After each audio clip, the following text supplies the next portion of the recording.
নবীজি বলেন, কারো যদি একজন কন্যা সন্তান হয়, এই কন্যাকে যদি জীবন্ত কবর না দেয়, কন্যাকে যদি কন্যা বলে অবজ্ঞা না করে, কারো যদি কন্যা সন্তান হয়, কন্যাকে যদি জীবন্ত কবর না দেয়, কন্যাকে কন্যা গোলায় যদি অবজ্ঞা না করে, ওয়ালাম ইউসির ওয়ালাদাহু আলাইহা, কন্যার উপর ছেলের যদি প্রাধান্য না দেয়, ছেলের যদি বেশি আদর না করে, ছেলে আছে মেয়ে, ছেলেরই বেশি আদর করে এমন যদি না হয়, নবীজি বলেন আদখালাহুল্লাহু বিহাল জান্নাহ, এই এক কন্যার কারণে ওই বাবাকে আল্লাহ জান্নাতে প্রবেশ করাবেন।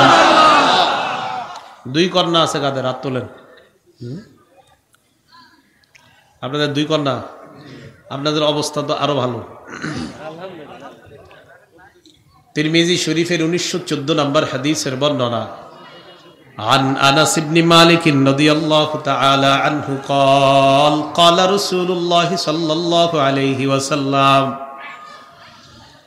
আনাস ইবনু মালিক রাদিয়াল্লাহু তাআলা আনহুর বর্ণনা, আল্লাহর নবী বলেন, মান আলা জারিয়াতাইন, যেই ব্যক্তি দুই কন্যাকে লালন পালন করে, নবীজি বলেন দাখালতু আনা ওয়া হুয়াল জান্নাহ কাহাতাইন, আমি এবং ওই দুই কন্যার লালন পালনকারী অভিভাবক এইভাবে পাশাপাশি জান্নাতে প্রবেশ করব। দুই কন্যার অভিভাবক আর নবী এইভাবে পাশাপাশি জান্নাতে প্রবেশ করবে। আল জামিউস সগীর কিতাবের নাম, হাদিস নাম্বার 8083 নম্বর হাদিস। ক্বালা রাসূলুল্লাহ সাল্লাল্লাহু আলাইহি ওয়াসাল্লাম, নবীজি বলেন, মা মিন মুসলিমিন তুদরিকুহু ইবনাতান, কোন মুসলমানের যদি দুটি কন্যা সন্তান হয়, ফায়ুহসিনু সুহবাতাহুমা, ওই কন্যাকে যদি লালন পালন করে, ইল্লা আদখালাতাহুল জান্নাহ, ওই দুই কন্যা ওই বাবাকে জান্নাতে প্রবেশ করায়া দেয়। তিন কন্যা কাদের? আপনাদের তিন কন্যা? আত্মান as-silsilatus sahihah একটা হাদিসের কিতাব আছে, এই কিতাবের 1027 নম্বর হাদিস। ক্বালা রাসূলুল্লাহ সাল্লাল্লাহু আলাইহি ওয়াসাল্লাম, নবীজি বলেন, মান কানা লাহু সালাসু বানাত, কারো যদি তিনজন কন্যা সন্তান থাকে, ফায়ুবিহিন্না ওয়া ইয়ারহামুহুন্না ওয়া ইহসিনু ইলাইহিন্না, এই তিন কন্যাকে যদি ভালোভাবে লালন পালন করে, আশ্রয় দেয়, দয়া করে, মায়া করে, কন্যা বলে কখনো অবজ্ঞা করে না, কন্যা বলে কখনো তাদেরকে ফেলে দেয় না, বাবা তার কন্যাগুলাকে বলে চিন্তার কোনো কারণ নাই, আমি বাবা তোমাদের জন্য আছি, চিন্তার কোনো কারণ নাই, এইভাবে কন্যাদেরকে যদি লালন পালন করে কোনো বাবা, নবীজি বলেন ওয়াজাবাত লাহুল জান্নাহ আল বাত্তাতা, ওই বাবার জন্য, ওই অভিভাবকের জন্য অবধারিতভাবে আল্লাহর জান্নাত ওয়াজিব হয়ে যায়, জান্নাত ওয়াজিব হয়ে যায়। তিন বোন আছে কাদের? তিন বোন অথবা দুই বোন? হ্যাঁ, তিন বোন বা দুই বোন, বা হাত নামান। এটা কিতাব আছে আল আদাবুল মুফরাদ, এই কিতাবের 59 নম্বর হাদিস, ইমাম বুখারীর কিতাব এটা। ক্বালা রাসূলুল্লাহ সাল্লাল্লাহু আলাইহি ওয়াসাল্লাম, নবীজি বলেন, লা ইয়াকুনু লি আহাদিন লাহু সালাসু বানাত আও সালাসু আখাওয়াত, কোন ব্যক্তির যদি তিন কন্যা থাকে অথবা তিনজন বোন থাকে, কোন ব্যক্তির যদি তিন বোন থাকে, ফায়ুহসিনু ইলাইহিন্না, এই তিন বোনের যদি সঠিকভাবে লালন পালন করে, যত্ন নেয়, ইল্লা দাখালাল জান্নাহ, ওই ভাই মারা যাওয়ার পর জান্নাতের মেহমান হয়ে যাবে। এক সাহাবী দাঁড়িয়ে বললেন, ওয়াসিনতাইনি ইয়া রাসূলুল্লাহ, হুজুর যদি কারো দুই বোন থাকে, মনে হয় ওনার দুই বোন ছিল আর কি, নবীজি বলেন ওয়াসিনতাইন, দুই বোনকেও যদি লালন পালন করে, ওই দুই বোন লালন পালন করার কারণে ভাই জান্নাতের মেহমান হয়ে যাবে। সুবহানাল্লাহ। তবে সবাই বলেন, তবে বোনের সম্পত্তি দিতে হবে। কি করতে হবে? বোনের সম্পত্তি দিতে হবে, মেরে খাওয়া যাবে না। বোনের যদি 1 বিঘত সম্পত্তিও মেরে খান, কয় বিঘত? 1 বিঘত পরিমাণ সম্পত্তি যদি মেরে খান, তাহলে কিয়ামতের মাঠে 7 স্তরের জমিন গলায় নেওয়ার জন্য রেডি হয়ে যান। কয় স্তর? এটা হাদিস আইছে তো মুসলিম শরীফের 1610 নম্বর হাদিস। ক্বালা রাসূলুল্লাহ সাল্লাল্লাহু আলাইহি ওয়াসাল্লাম, নবীজি বলেন, মান ইখতাতা শিবরাম মিনাল আরদি যুলমা, কোন ব্যক্তি যদি 1 বিঘত পরিমাণ সম্পদ অন্যায়ভাবে জোর দখল করে নেয়, তাওয়াকাহুল্লাহু ইয়্যাহা ইয়াউমাল কিয়ামাতি মিন 7 আরদিনা, কিয়ামতের ময়দানে তার গলার মধ্যে 7 স্তরের জমিন আল্লাহ ঝুলিয়ে দিবেন। নাউজুবিল্লাহ। বোনের সম্পত্তি মেরে দিয়েন না, বোনের সম্পত্তি মেরে দিয়েন না, বিপদে পড়বেন। মুসলিম শরীফের 2581 নম্বর হাদিসের বর্ণনা। ক্বালা রাসূলুল্লাহ সাল্লাল্লাহু আলাইহি ওয়াসাল্লাম, নবীজি সাল্লাল্লাহু আলাইহি ওয়াসাল্লাম বলেন, আতাদরুনা মাল মুফলিস, সাহাবারা তোমরা কি জানো নিঃস্ব কাকে বলা হয়? সাহাবারা জবাব দেয়, আল মুফলিসু ফিনা মান লা দিরহাম লাহু ওয়ালা মাতা। হুজুর, আমাদের মধ্যে নিঃস্ব ওই ব্যক্তি যার টাকা পয়সা নাই, স্বর্ণ রূপা নাই। নবীজি বললেন, শোনো তোমরা, ইন্নাল মুফলিসা মিন উম্মতি ইয়াতি ইয়াউমাল কিয়ামাতি বিসসালাত ওয়া সিয়ামিন ওয়া যাকাত। আমার উম্মতের নিঃস্ব ওই ব্যক্তি যে ব্যক্তি কিয়ামতের ময়দানে নামাজ নিয়ে উপস্থিত হবে, রোজা নিয়ে উপস্থিত হবে, যাকাত নিয়ে উপস্থিত হবে। নবীজি বলেন, ইয়াতি ওয়া ক্বাদ শাতামা হাযা,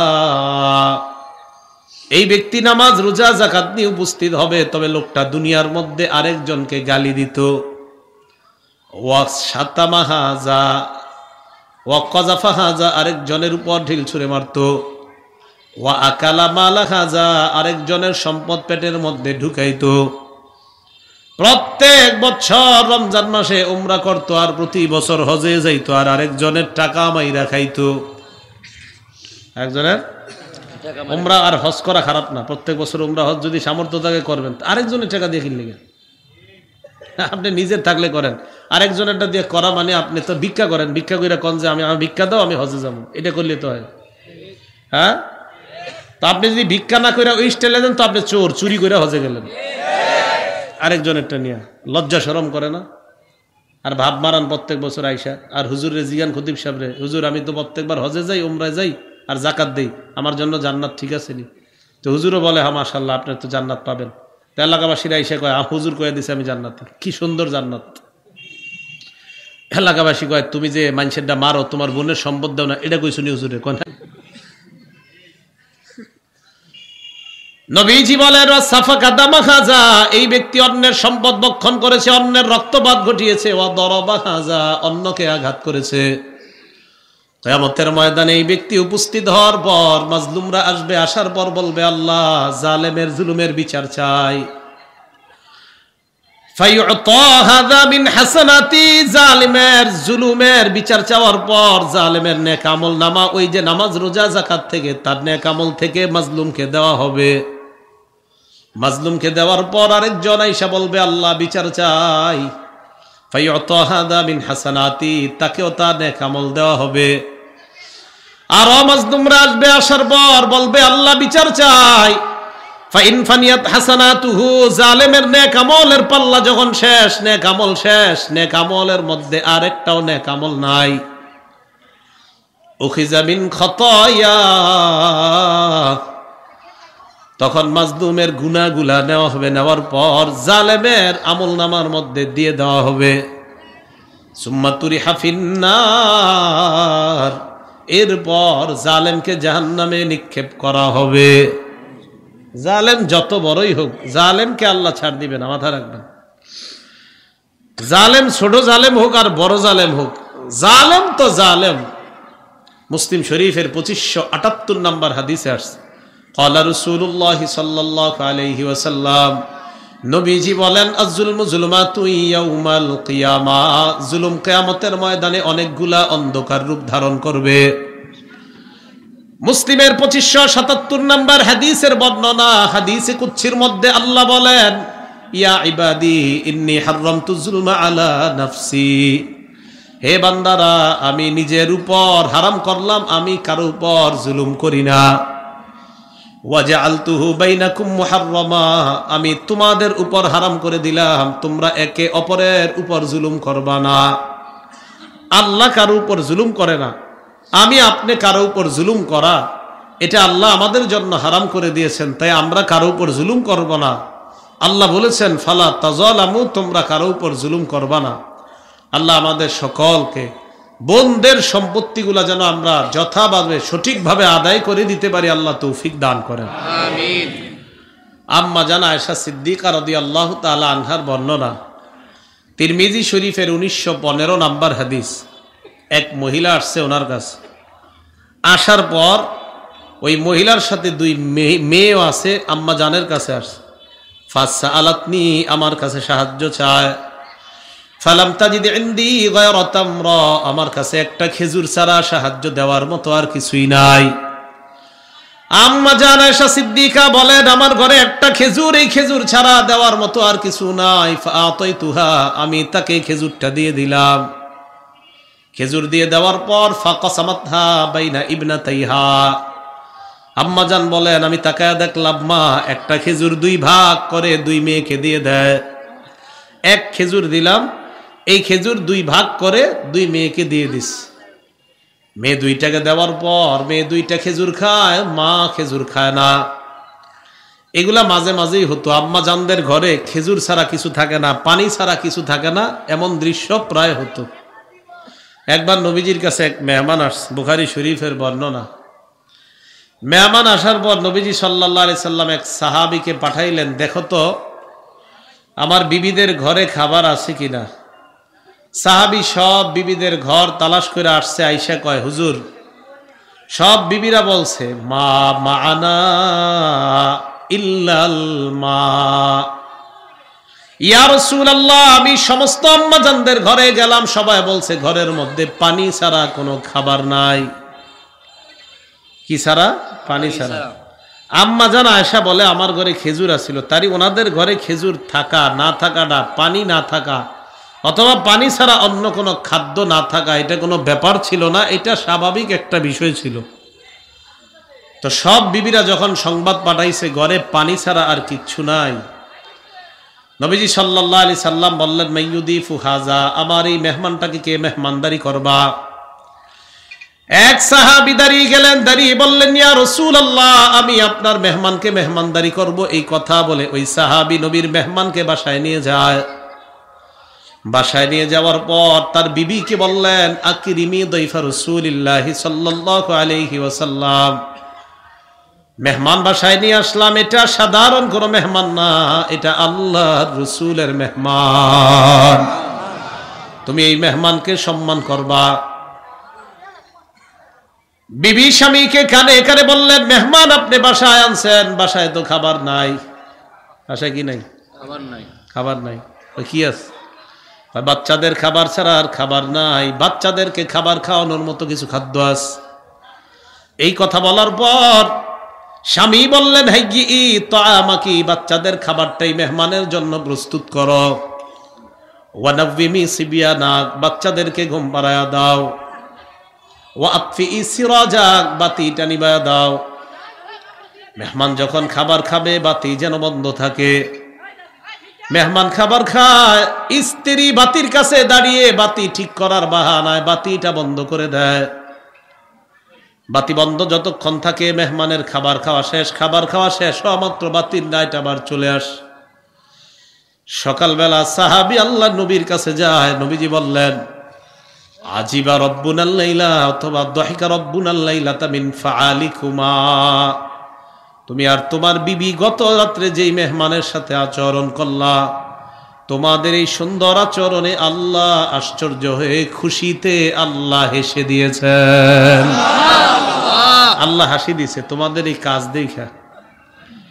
সাহাবাদের ঘরে খাবার না থাকাটা এটা কোনো ব্যাপার ছিল না, সেটা বুঝাইতে চাইলাম। আম্মা জান আয়েশা সিদ্দিকা বলেন আমার ঘরে খেজুর ছাড়া আর কিছু নাই, খেজুর দিয়ে দিলাম। মা তার সন্তানকে খেজুর বাইটে বন্টন করে দিয়ে দেয়। মেয়ে দুইটা খেজুর খেয়ে মা এবং মেয়ে দুইটা যখন চলে যায়, একটু পর আল্লাহ নবী বাসায় আসলে আমি পুরা ঘটনাটা জানাইলাম। নবীজি বললেন আয়েশা মানিতুলিয়া মিন হাদিহিল বানাত কুন্না লাহু সিতরাম মিনান নার, এই মেয়েদের দ্বারা যে বাবা মার পরীক্ষার মধ্যে পড়ে যায়, অনেক মেয়েরা 18 বছর 20 বছর হওয়ার পর ওই মেয়েদের বিয়ে যখন না হয়, ওই বাবা জানে কতটা টেনশনের মধ্যে থাকে।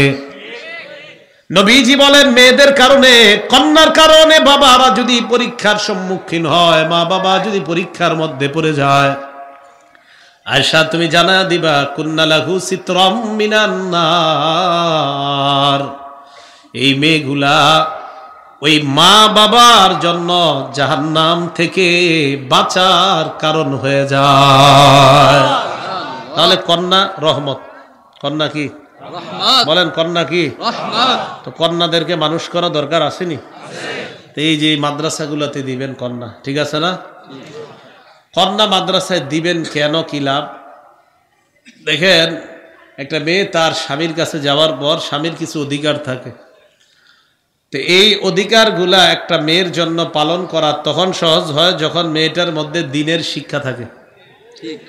মেয়েদের দ্বীনের শিক্ষার শ্রেষ্ঠ প্রতিষ্ঠান এখন বর্তমানে মহিলা মাদ্রাসাগুলা। একটা স্বামীকে বৈধ সকল কাজে তার স্ত্রী আনুগত্য করা, এটা স্বামী তার স্ত্রীর কাছে পাওনা। কথাটা বুঝছেন? একটা স্বামী তার স্ত্রীকে বিয়ে করার পর এই স্ত্রীর স্বামীর সকল বৈধ কথা কর্মে আনুগত্য করাটা, এটা একজন স্বামী তার বিবির কাছে পাওনা। একটু মন দিয়ে শোনেনি কথাটা। 6টা দৃষ্টান্ত দেওয়ার পরে আপনাদের বুঝে আসবে একটা স্বামীর তার স্ত্রীর কাছে কতটা গুরুত্বপূর্ণ, আর একটা মেয়ের কাছে তার স্বামীর গুরুত্ব তখন বুঝে আসবে মেয়েটার মধ্যে যখন দ্বীনের শিক্ষা থাকবে। অন্যথায় দ্বীনের শিক্ষা যদি না থাকে, তখন মেয়ের স্বামী থাকবে একদিকে, মেয়ে থাকবে আরেক দিকে। স্বামী থাকবে গাজীপুর, মেয়ে ইন্টার্নি করার জন্য যাবে চট্টগ্রাম, ব্যবসায়ী চাকরির পাশে 15 দিনের জন্য চট্টগ্রাম যাবে। স্বামীও কিছু মনে করবে না, স্ত্রীও কিছু মনে করবে না, ছেলে মেয়ে পালে কে কয় আরেকজনে পালতেছে। কেন? দ্বীন শিক্ষা না থাকার কারণে সমাজের মধ্যে জিনা আর ধর্ষণ দুই দিক থেকেই খুব বেড়ে যাচ্ছে। একদিক দিয়ে স্বামী অপকর্মে জড়িয়ে যায়, আর একদিক দিয়ে বিবিও জড়িয়ে যায়। কেন? দ্বীন শিক্ষার অভাব দুজনের মাঝে। তো বলছিলাম, 1 নাম্বার, একটা স্বামী তার স্ত্রীর কাছে কতটা গুরুত্বপূর্ণ 6টা দৃষ্টান্ত নেন। 1 নাম্বার, তিরমিজি শরীফের 1159 নাম্বার হাদিসের বর্ণনা। ক্বালা রাসূলুল্লাহ সাল্লাল্লাহু আলাইহি ওয়াসাল্লাম, নবীজি বলেন, লাউ কুনতু আমিরান আহাদান আইয়াসজুদা লি আহাদিন লা আমারতুল মারআতা আন তাসজুদা লি যাওজিহা। নবীজি বলেন, আল্লাহ ছাড়া কাউকে সিজদা করা জায়েজ নাই। যদি জায়েজ থাকতো তাহলে আমি দুনিয়ার কাউকে যদি হুকুম করতাম, নারীকে হুকুম করতাম তার স্বামীকে সিজদা করার জন্য। বলেন, আল্লাহ ছাড়া কাউকে সিজদা করা জায়েজ আছে? নবীজি বলেন, যদি আমি কাউকে বলতাম অন্য কোনো মানুষকে সিজদা করার জন্য, আমি নারীকে বলতাম তার স্বামীকে যেন সিজদা দেয়। দ্বিতীয় উদাহরণ, ইবনে মাজাহ 1852 নাম্বার হাদিস। ক্বালা রাসূলুল্লাহ সাল্লাল্লাহু আলাইহি ওয়াসাল্লাম, নবীজি বলেন, লাউ আন্না রাজুলান আমারা ইমরাআতাহু আন তানকুলা মিন জাবালিন আহমার ইলা জাবালিন আসওয়াদ ওয়া মিন জাবালিন আসওয়াদা ইলা জাবালিন আহমার। কোন স্বামী যদি তার স্ত্রীকে বলে লাল পাহাড় থেকে কালো পাহাড় পর্যন্ত পাথর বহন করে নিয়ে যাওয়ার জন্য, অথবা কালো পাহাড় থেকে লাল পাহাড় পর্যন্ত পাথর বহন করার জন্য, লাকানা নাউলুহা আন তাফআলা, তাহলে স্ত্রীর জন্য অপরিহার্য হয়ে যাবে স্বামীর এই কথা মান্য করা। আপনার আবার কালকে সকালে আপনার বিবিরে বললেন না, তুমি পাথর নিয়ে ওই গাজীপুর যাও। এটা উদাহরণ, কথার কথা নবীজি বুঝাইলেন। কোন স্বামী যদি তার স্ত্রীকে বলতেন কালো পাথর পাহাড় থেকে লাল পাহাড়, লাল পাহাড় থেকে কালো পাহাড় পর্যন্ত পাথর স্থানান্তরিত করার জন্য, তাহলে একটা স্ত্রীর জন্য অপরিহার্য হয়ে যেত স্বামীর এই হুকুম পালন করা। বলেন তো, স্বামীর গুরুত্ব স্ত্রীর কাছে কি কম এই হাদিস দ্বারা বোঝা যায় না অনেক বেশি? উদাহরণ নাম্বার 3 নাম্বার উদাহরণটা মন দিয়ে শোনেন। ইবনে মাজার 1853 নাম্বার হাদিস। নবীজির এক সাহাবী নাম মুআজ ইবনে জাবাল। বলেন কি নাম? মুআজ ইবনে জাবাল। এই সাহাবীর নামটা মনে রাখবেন, মনে রাখার একটা কারণ শেষে বলতেছি আমি। হাদিসের বর্ণনাকারী আব্দুল্লাহ ইবনে আবি আওফা রাদিয়াল্লাহু তাআলা তিনি বলেন, লাম্মা কদিমা মুআজুম মিনাশ শাম, নবীজির সাহাবী মুআজ ইবনে জাবাল যখন শাম দেশে গেলেন, শাম দেশ থেকে যখন রওনা করলেন, আগমন করলেন যখন মদিনায়, আগমন করার পর একটা কর্ম করলেন। এই কর্মটা শব্দটা শোনার পর সবাই নাউজুবিল্লাহ জোরে বলবেন। মুআজ ইবনে জাবাল যখন মদিনায় আসলেন, আসার পর সাজাদা লিন নবী সাল্লাল্লাহু আলাইহি ওয়াসাল্লাম, আল্লাহ নবীর সিজদা দিছে। নাউজুবিল্লাহ। নবীর কি করতে? সিজদা দিছে। নবীজি সাহাবী নবীজির সিজদা দিছে। নবীজি বললেন, মা হাযা ইয়া মুআজ, মুআজ এটা তুমি কি করলা? এটা কি করলা তুমি? মুআজ ইবনে জাবাল জবাব দিলেন, ইয়া রাসূলুল্লাহ আতাইতু শাম, আমি শাম দেশে গেলাম, যাওয়ার পর ফাওয়াফাকতুহুম ইয়াসজুদুনা লিআসাকিফাতিহিম ওয়া বাতারিকাতিহিম, শাম দেশে গেলাম, যাওয়ার পর আমি দেখলাম শাম দেশের মানুষ তাদের ধর্মীয় নেতা আর রাজনৈতিক নেতাদেরকে সিজদা দেয়। নাউজুবিল্লাহ। ফাওয়াদিতু ফি নাফসি আন্না ফাআলা যাকা বিকা ইয়া রাসূলুল্লাহ, আমি নিয়ত করলাম মদিনায় আইসাই আপনারে সিজদা দিমু, কারণ এরা সিজদা দেয় নেতাকে, তো আমি কেন দিব না? নবীজি যে জবাবটা দিলেন, এই জবাবটা আপনাদেরকে যদি কেউ আল্লাহ ছাড়া অন্য কাউরে সিজদা দিতে বলে জবাবটা দিতে পারবেন নি? নবীজি বললেন, ফালা তাফআলু মুআজ, কশিন কালো এটা করবা না। বলেন তো আল্লাহর শ্রেষ্ঠ মাখলুককে? মুহাম্মদ সাল্লাল্লাহু আলাইহি ওয়াসাল্লাম। আল্লাহর শ্রেষ্ঠ মাখলুককে? মুহাম্মদ সাল্লাল্লাহু আলাইহি ওয়াসাল্লাম। সারা পৃথিবীর মধ্যে আগে বলেন পরে বলেন যত মাখলুক আসছে আসবে, সবার মাঝে সেরা যিনি, তিনি বললেন, সাবধান সাহাবারা, তোমরা আমাকে কখনো সিজদা দিবা না। তাহলে আমার নবীকে যেখানে সিজদা দেওয়া হারাম, সেখানে কোনো মুহাদ্দিস, মুফতি, শাইখুল হাদিস, পীর, ফকির, গাউস, কুতুব, সাগরেরকেও সিজদা দেওয়া হারাম। ঠিক না? নবীজির চেয়ে বড় পীরও নাই, বড় বুজুর্গ নাই, বড় শাইখুল হাদিস আল্লামা নাই, হবে না, আসবে না, ওনাকে সিজদা দেওয়াই হারাম। তো আমি আপনি কে? আমাদের কোনো মানুষকে সিজদা দেওয়া হারাম। নবীজি সাল্লাল্লাহু আলাইহি সাল্লাম এবার শেষের দিকে কি বলে দেখেন, শোনো শোনো তোমরা, কি কয়, লাউ কুনতু আমিরান আইয়াসজুদা লি আহাদিন লিগাইরিল্লাহ, আল্লাহ ছাড়া যদি আমি অন্য কাউকে সিজদা দেওয়ার জন্য কোনো মানুষকে হুকুম করতাম, লা আমারতুল মারআতা আন তাসজুদা লিজাওজিহা, স্ত্রীকে বলতাম স্বামীকে সিজদা করার জন্য। তাহলে এই হাদিসেও শেষের দিকে এই কথাটা বলার কারণে স্বামীর গুরুত্ব কমছে না বাড়ছে? নবীজি বলেন, আল্লাহ ছাড়া কাউকে সিজদা দেওয়া জায়েজ নাই, তাই আমি সিজদার কথা তোমাদেরকে বলবো না। হাদিসের শেষে নবী বলেন, আল্লাযী নাফসি বিয়াদিহি, মুহাম্মাদুন সাল্লাল্লাহু আলাইহি ওয়াসাল্লাম, নবীজি সাল্লাল্লাহু আলাইহি ওয়াসাল্লাম বলেন, আমার প্রাণ যেই সত্তার কুদরতি হাতে তার শপথ, লা তুআদ্দিল মারআতু হাক্কা রাব্বিহা হাত্তা তুআদ্দি হাক্কা যাওজিহা, কোন মেয়ে তার স্বামীর হক আদায় করার আগ পর্যন্ত রবের হক পরিপূর্ণ করতে পারবে না। একজন মেয়ে সব ঠিক আছে, নামাজ পড়ে, রোজা রাখে, সব ঠিক, তো স্বামীর সাথে প্রত্যেকদিন ঝগড়া করে, স্বামীর হক আদায় করে না, স্বামীর নামে যত অপবাদ আছে দিতে থাকে। স্বামী মানে সে নামাজ পড়ে, রোজা রাখে, সব, কিন্তু স্বামীর সহ্য করতে পারে না, কোনো কারণ ছাড়া, এমনি হুদাই সহ্য করতে পারে না। আপনি রবের হক ততক্ষণ আদায় করতে পারবেন না যতক্ষণ স্বামীর হক আদায় না করবে। আজকে বাবুনরা যারা মহিলা মাদ্রাসা কেন্দ্র করে আসে, এরা বলবে, হুজুর আপনি এই অধিকার আলোচনা করলেন, আমগো অধিকার নাই। আপনাদের অধিকার সম্পর্কে আমার যত লম্বা বয়ান আছে, এত লম্বা বয়ান অন্য কেউ করে না। যেই বয়ান আমি মহিলাদের অধিকার নিয়ে আলোচনা আছে আমার, আপনারা দেখবেন মহিলাদের অধিকার নিয়ে অনেক লম্বা আলোচনা আছে আমার, নারীদের অধিকার। তো আপনি কটা তো অনেক করলাম, আজকে দুই একটা শোনেন না স্বামীদেরটা। রাসূল সাল্লাল্লাহু আলাইহি সাল্লাম বললেন, রবের হক ততক্ষণ পুরা করতে পারবে না যতক্ষণ স্বামীর হক পুরা না করবে। উদাহরণ নাম্বার 4, এই 4 নাম্বার উদাহরণে একটা সাহাবীর নাম বলবো। আলেমরা সারা বলেন তো, আগের হাদিসে একজন সাহাবীর নাম মনে রাখতে বলছি, কি নাম? তাহলে কেউ যদি আপনাদের গাইসা দাওয়াত দেয়, চলো অমুক দরবারে যাই, তো আপনি জানেন যে ওখানে গেলে সিজদা দেওয়া লাগে কোনো মানুষকে, আপনি বলবেন, নবীজির সাহাবী মুআজ রাদিয়াল্লাহু তাআলা আনহু শাম দেশে গিয়ে দেখছে মানুষ তাদের নেতাদেরকে সিজদা দেয়। এটা দেখা এই মুআজ রাদিয়াল্লাহু তাআলা নবীজির সিজদা দিছিল, নবীজি ডাইরেক্ট নিষেধ করে দিয়েছে সিজদা দিতে। ভাই, নবী সবচাইতে শ্রেষ্ঠ, আর ওনার সাহাবারা শ্রেষ্ঠ উম্মত, শ্রেষ্ঠ নবী শ্রেষ্ঠ উম্মতকে বলে দিয়েছে সিজদা দিতে নিষেধ। অতএব তুমি আমারে যতই বুঝাও, আল্লাহ ছাড়া আমি কাউকে সিজদা দিব না। এগুলো 3 নাম্বার দৃষ্টান্ত। দৃষ্টান্ত নাম্বার 4, এই জায়গায় একজন সাহাবীর নাম বলবো, ওনার নামটাও মনে রাখবেন, কাইস ইবনে সাদ। কি নাম? কাইস ইবনে সাদ। পুরাটা সাধারণ যারা আছেন পুরাটা মনে রাখতে হবে না, শুধু মনে রাখেন কাইস, আর আগের সাহাবী মুআজ, আর এই সাহাবীর নাম কাইস। এই কাইস ওনার নামটা মনে রাখবেন কেন? এটার কারণ আছে। মুআজ রাদিয়াল্লাহু তাআলা আনহুর নাম মনে রাখবেন এই কারণে যে মানুষ সিজদা দেওয়া জায়েজ নেই, আর কাইস রাদিয়াল্লাহু তাআলা আনহুর ব্যাপারে হাদিসটা শুনেন তখন বুঝবেন। আবু দাউদ শরীফের 2140 নাম্বার হাদিস।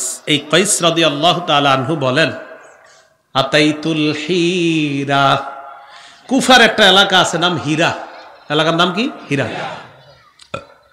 হীরা প্রদেশে আমি গেলাম, যাওয়ার পর ফারাআইতুহুম ইয়াসজুদুনা লিমারযুবানিন লাহুম, সেখানে গিয়ে দেখলাম তারা তাদের নেতারে সিজদা দেয়। নাউজুবিল্লাহ। এখন উনি কি কয় দেখেন, ফাকুলতু, আমি মনে মনে বললাম, রাসূলুল্লাহি আহাক্কু আইয়ুসজাদা লা, আরে মানুষ যদি সিজদা পাওয়ার যোগ্য হয় তাহলে রাসূল সাল্লাল্লাহু আলাইহি ওয়াসাল্লাম সিজদা পাওয়ার সবচাইতে বেশি যোগ্য। সত্যি কথা, কোন মানুষ যদি সিজদা পাওয়ার যোগ্য হয় দুনিয়াতে, তো নবীজি সবচেয়ে বেশি যোগ্য হবেন। যদি হতো তো নবী হতেন, ওনার চেয়ে দামি তো আর কেউ নাই।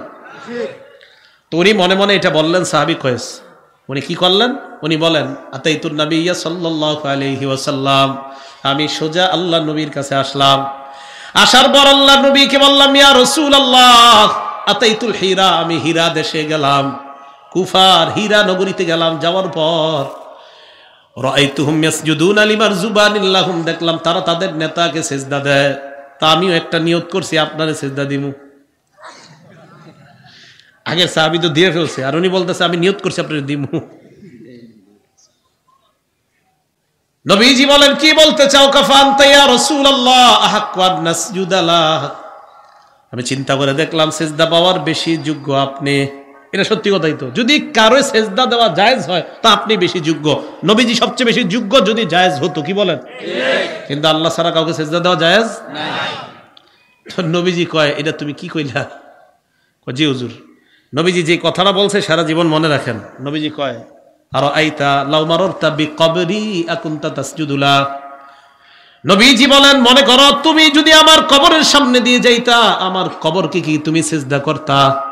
নবীজি কি জিন্দা? তখন কি নবীজি জীবিত না কবরে? জীবিত। নবীজি কয়, আমার ইন্তেকালের পর আমার কবরের সামনে দিয়ে গেলে কি আমার কবরকে সিজদা করতা? কয় জি না। নবীজি বলেন, ফালা তাফালু, শোনো তুমি যেমনি ভাবে আমার জীবদ্দশায়ও আমাকে সিজদা করবা না, আমি দুনিয়া থেকে বিদায় নেওয়ার পর আমার কবরকেও সিজদা করবা না। কি বোঝা যায়? দুনিয়ার সবচাইতে শ্রেষ্ঠ যিনি, তাকে সিজদা দেওয়া হারাম, আর শ্রেষ্ঠ কবরকেও সিজদা দেওয়া হারাম। শ্রেষ্ঠ মানুষ আর শ্রেষ্ঠ কবরকে যদি সিজদা দেওয়া হারাম হয়, তাহলে কোন পীর ফকির তাদের পায়ে এবং তাদের মাজারে কবরে সিজদা দেওয়া হারাম। বুঝে আসছে? তাহলে দলিল সহ বুঝাইলো না আন্দাজি বুঝাইছে? দলিল সহ। কায়েস রাদিয়াল্লাহু তাআলা আনহুর হাদিস দ্বারা বুঝে আসলো কবরেও সিজদা দেওয়া যাবে না, ব্যক্তিকেও সিজদা দেওয়া যাবে না। আর মুআজ রাদিয়াল্লাহু তাআলা আনহুর হাদিস দ্বারা বুঝলাম ব্যক্তিকে সিজদা দেওয়া যাবে না। তাহলে বলেন তো, আল্লাহ ছাড়া কোনো ব্যক্তিকে সিজদা দেওয়া যাবে না? ব্যক্তির সমাধিকে সিজদা দেওয়া যাবে না? আল্লাহ বুঝার তৌফিক দান করেন, আমিন। তো মজার ব্যাপার, এই হাদিসেও শেষের দিকে নবীজি বলেন, লাউ কুনতু আমিরান আহাদান আইয়াসজুদা লি আহাদিন লামারতুন নিসা আইয়াসজুদনা লি আজওয়াজিহিন্না, আমি যদি কাউকে সিজদা দিতে বলতাম, অন্য কাউকে সিজদা দেওয়ার জন্য বলতাম, তাহলে নারীদেরকে বলতাম তারা যেন তাদের স্বামীদেরকে সিজদা দেয়। এই হাদিসেও শেষের দিকে আল্লাহ নবী স্বামীদের গুরুত্ব বুঝাইলেন। আল্লাহ ছাড়া কাউকে সিজদা দেওয়া হারাম, আল্লাহ ছাড়া কাউকে সিজদা দেওয়া।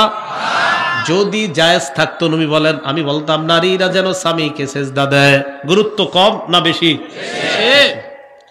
5 নাম্বার দৃষ্টান্ত, একটা কিতাব আছে নাম সহিহুল জামি', এই কিতাবের 660 নম্বর হাদিসের বর্ণনা।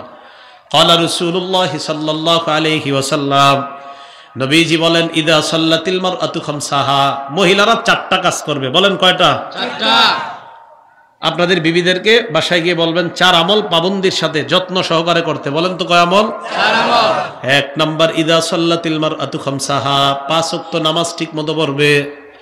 2 নাম্বার, সামাত শাহরাহা, রমজানের রোজা ঠিকমতো রাখবে। 3 নাম্বার, হাসসানাত ফারজাহা, সতীত্বের হেফাজত করবে, লজ্জাস্থানের হেফাজত। 4 নাম্বার আতাআত যাওজাহা, স্বামীর আনুগত্য করবে। এই নারী যখন মারা যাবে, কিলা লাহা উদখুলিল জান্নাতা মিন আইয়ি আবওয়াবিল জান্নাতি শি'তি, এই নারীকে বলা হবে জান্নাতের যেই দরজা দিয়ে মন চায় ওই দরজা দিয়ে জান্নাতে প্রবেশ করো।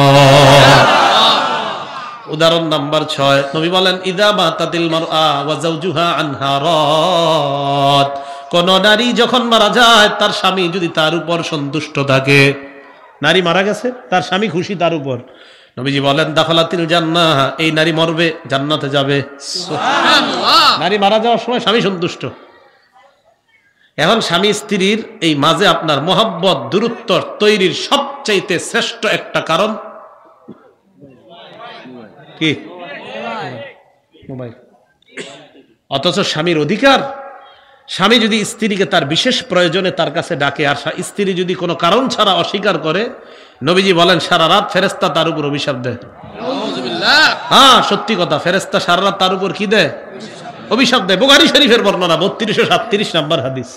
রাসূল সাল্লাল্লাহু আলাইহি সাল্লাম বলেন ইদা দা'আর রাজুলু ইমরাআতাহু ইলা ফিরাশিহি, কোন পুরুষ যখন তার স্ত্রীকে তার বিছানায় বিশেষ প্রয়োজনের জন্য ডাকে, ফাবাদ, স্ত্রী অস্বীকার করে, না এখন না, কেন? আর আধা ঘন্টা নাটকটা বাকি আছে, আরে আর আধা ঘন্টা ধরেন, আর আধা ঘন্টা। সত্যি কথা কিনা? স্বামীর চেয়ে মোবাইলের মহব্বতটা বেশি হয়ে গেছে, ঠিক। স্বামীর চেয়ে অন্য কিছুর মহব্বত বেশি হয়ে গেছে। এই টেলিভিশন, ইলেকট্রনিক মিডিয়া ঘর থেকে সরান, মহব্বত ঘরের মধ্যে ভরপুর চলে আসবে। মহব্বত গুলা উঠে যাইতেছে ঘর থেকে, একদম সরে গেছে মহব্বত গুলা। কষ্ট নিয়েন না, সত্যি মহব্বত নাই, মহব্বত নাই। স্বামী ডাকে, স্ত্রী আরেকটু দাঁড়ান না, আরেকটু একটু পরে আসতেছে। তো এই যে মানে আপনার স্বামীর চেয়ে একটা হইতে পারে আপনার সন্তানের দুধ খাওয়াইতেছেন, সন্তানের খানা খাওয়ান, এটা ঠিক আছে, গুরুত্বপূর্ণ কাজ, কিন্তু কোনো কাজ না, অনর্থক একটা কাজে আপনি আছেন, আপনার স্বামী ডাকলো, বললেন কি আরেকটু পরে, আরেকটু পরে, আপনি কি করলেন? নবীজি বলে লানাতাল মালাইকা ফাবাতা গাদবান আলাইহা, এই স্বামী যদি স্ত্রীর উপর অসন্তুষ্ট হয়ে রাত কাটায়, লানাতাল মালাইকাতু হাত্তা তুসবিহা, ফজর পর্যন্ত এই নারীকে আল্লাহর সব ফেরেশতারা অভিশাপ দেয়। এখন বলেন মেয়েরা এই কথাগুলো শিখবে কোথায়? মাদ্রাসায়। তো মহিলা মাদ্রাসার দরকার আসেনি? অবশ্যই। স্বামীর আরেকটা অধিকার স্ত্রীর কাছে, সেটা হলো স্বামীর বাড়ির কাজগুলা স্ত্রী নিজে করা। হ্যাঁ, অন্য কোনো মানুষ যদি রেখে কাজ করা যায়, এটা নাজায়েজ না, জায়েজ আছে। অনেক মা বোনরা বাচ্চা হওয়ার পরে কাজ করতে পারে না, অথবা পরিবারের সদস্য কম থাকার কারণে হতে পারে, কিন্তু উচিত হলো একটা স্ত্রী স্বামীর ঘরের কাজগুলা নিজেই করা। আচ্ছা আপনাদেরকে আমি প্রশ্ন করি, আপনারা বেশি ঘরে থাকেন না স্ত্রীরা? তো ঘর তো আপনার না, তারই, তো তার কাজগুলো সেই করা উচিত। বেশি সময় তো স্ত্রীরাই ঘরে থাকে। এটা খুব সুন্দর হাদিস, শুনেন মন দিয়ে। নবীজির মেয়ে ফাতেমা সবচাইতে পছন্দের মানুষদের মধ্যে, নবীজির কাছে সবচেয়ে যারা পছন্দের ছিলেন ফাতেমা ছিলেন। একদম প্রথম সারির যারা নবীর কাছে পছন্দ তাদের একজন ছিলেন ফাতেমা। নবীজি বলছে ফাতেমা তু বুদআতুম মিন্নি, ফাতেমা আমার দেহের টুকরা। নবীটা বলছে, এটা বলছে নবীজি বলছেন ফাতেমারা যে কষ্ট দিবে সে আমারে কষ্ট দিবে, এটা বলছে। এই ফাতেমা রাদিয়াল্লাহু তাআলা আনহার স্বামীর নাম আলী। হুজুররা কইেন না, হেগরে কইতে দেন, আপনারা তো পারেন, এরা কইলে মনে থাকবো। কি নাম? ফাতেমা রাদিয়াল্লাহু তাআলা আনহার স্বামীর নাম। তো হযরত আলী আমাদেরকে একটা হাদিস শোনাইছে, আবু দাউদ শরীফের 2988 নাম্বার হাদিস, 29 এরপরে 28, 2988। এই হাদিসের মধ্যে আছে হযরত আলী বলেন ফাতেমা ঘরের মধ্যে ইন্নাহা জাররাদ্দির রাহা, জাতা ঘুরাইতে ঘুরাইতে, মুরব্বীরা জাতা কলের কথা বলতে পারে, মুরব্বীরা আগের দিনে জাতা, এটা ঘুরাইতে ঘুরাইতে হাত্তা আসসাওয়াফি ইয়াদিহা, হাতের মধ্যে ফোসকা পড়ে গেছে। কার? দুনিয়ার শ্রেষ্ঠ মানুষের একজন কন্যা, যিনি দুনিয়ার শ্রেষ্ঠ একজন কন্যা, তিনি ঘরে জাতা ঘুরাইতে ঘুরাইতে হাতে ফোসকা পড়ে গেছে। 2 নাম্বার আসাকাত বিল কিরবা হাত্তা আসরাফি নাহরিহা, কলসি ভর্তি পানি টানতে টানতে শরীরে দাগ পড়ে গেছে। কলসি দিয়ে পানি আনে না মা বোনরা, এরকম। ওয়াকানাসাতিল বাইতা হাত্তা বাররাত সিয়াবুহা, ঘর ঝাড়ু দিতে দিতে পোশাকগুলা প্রায় সময় ময়লা হয়ে যায়। আলী রাদিয়াল্লাহু তাআলা আনহু বলেন, আতান নবী সাল্লাল্লাহু আলাইহি ওয়াসাল্লাম খাদামুন, আল্লাহর নবীর দরবারে একদল খাদেম উপহার আসছে। আগের জামানায় খাদেম উপহার আসতো, খাদেম। তো নবীজি এগুলোর বন্টন করে বিভিন্ন জায়গায় দিয়ে দিতেন। হযরত আলী ফাতেমাকে বললেন, ফাতেমা লাউ আতাইতি আবাকি, যদি তুমি তোমার আব্বার কাছে যাইতা, ফাসালতিহি খাদিমা, তোমার আব্বার কাছ থেকে একটা খাদেম যদি চেয়ে আনতে পারতা, তোমার কষ্ট একটু কম হইতো। ফাতাতহু ফাতেমাতু রাদিয়াল্লাহু তাআলা আনহা ফাওয়াজাদাত ইনদাহু হুদ্দাসা, ফাতেমা বাবার কাছে আসলেন, আসার পর দেখে অনেক মানুষ কথাবার্তা বলে, কথা না বইলা ফাতেমা এসে দেখে আব্বার সামনে অনেক মানুষ। ফারাজাআত, হযরত ফাতেমা চলে যায়। মনে করেন আপনাদের কারো ডাক্তারের একটা দোকান আছে বাজারে, অথবা আপনার কারো দোকান আছে, তা আপনার দোকানে আপনার মেয়েটা গেছে, বোরকা টোরকা পরে গেছে, গিয়ে একটু আড়ালে দাঁড়ায় আছে, মানে আব্বা কখন একা হবে, আব্বার সাথে একটু কথা বলবো। কিন্তু আপনার দোকানে মানুষ আর কমে না। বাবা কি করবে বলেন তো? বাবা তো যদি খেয়াল করে আমার মেয়েটা আসছে, মানুষদের কারণে কথা বলতে পারে নাই, শাটারটা লাগাইয়া সর্বপ্রথম মেয়ের কাছে যাবে। তুমি গেলা দোকানে কেন মা? নবীজিও সেম কাজ করলেন। নবীজি দেখলেন ফাতেমা আসছে, কথাবার্তা না বইলা চলে গেছে। আতাহা মিনাল গদি, পরের দিন নবীজি নিজে ফাতেমার বাড়িতে চলে গেছে। ফাতেমা, মা কান হাজাতু কি, কালকে কেন গেছো? আমি তো সব দেখছি, তুমি যে গেছো, কেন গেছো? হযরত ফাতেমা চিন্তা করতেছে, কিমনে আব্বারে কই, লজ্জায় চুপচাপ সাকাতাত, চুপ রইস, মানে বাপেরও তো বলতে হবে আব্বা কাজ করতে করতে ফসকা পড়ছে, এটা বলতে পারতেছে। হযরত আলী কয়, ইয়া রাসূলুল্লাহ উহাদ্দিসুকা, আমি বলি। সুবহানাল্লাহ, হুজুর আমি বলি। নবীজি কয়, হ্যাঁ বলো। ইন্নাহা জাররাত বিররাহা, হুজুর জাতা ঘুরাইতে ঘুরাইতে হাত্তা আসসারাত ফি ইয়াদিহা, হাতের মধ্যে ফসকা পড়ে গেছে। নবীজি কয়, তারপর? ওয়া হামালাত বিল কিরবা, কলসি ভর্তি পানি টানতে টানতে হাত্তা আসসারাত ফি নাহরিহা, শরীরের মধ্যে দাগ পড়ে গেছে। নবীজি বললেন, তারপর? ইয়া রাসূলুল্লাহ ফালাম্মা আনজা আকাল খাদাম, আপনার দরবারে কিছু খাদেম আসছে। আমারতুহা আনতা আতিয়াকা ফাতাস্তাখদিমাকা খাদিমা, আমি ফাতেমাকে বললাম আপনার কাছে যে একটা খাদেম চেয়ে নেওয়ার জন্য। কথা শেষ তোমাদের? জি। কয় খাদেম কেন আনতে বলছো? কইয়া কিহা হাররামা হিয়া ফি, হুজুর ফাতেমার যাতে একটু কষ্ট কম হয় এই জন্য বলছি খাদেম আনতে। নবীজি হযরত ফাতেমাকে চারটা কথা বললেন। জোরে বলেন, কয়টা? এক নম্বরে বললেন, ইত্তাকিল্লাহ ইয়া ফাতিমা, ফাতেমা তুমি আল্লাহকে ভয় করো। দুই নম্বরে বললেন, আদ্দি ফারিদাতা রাব্বিক, তোমার রবের ফরজগুলো আদায় করো। তিন নম্বরে বললেন, আমালি আমালা আহলি বাইতিক, ঘরের কাজ নিজে করো।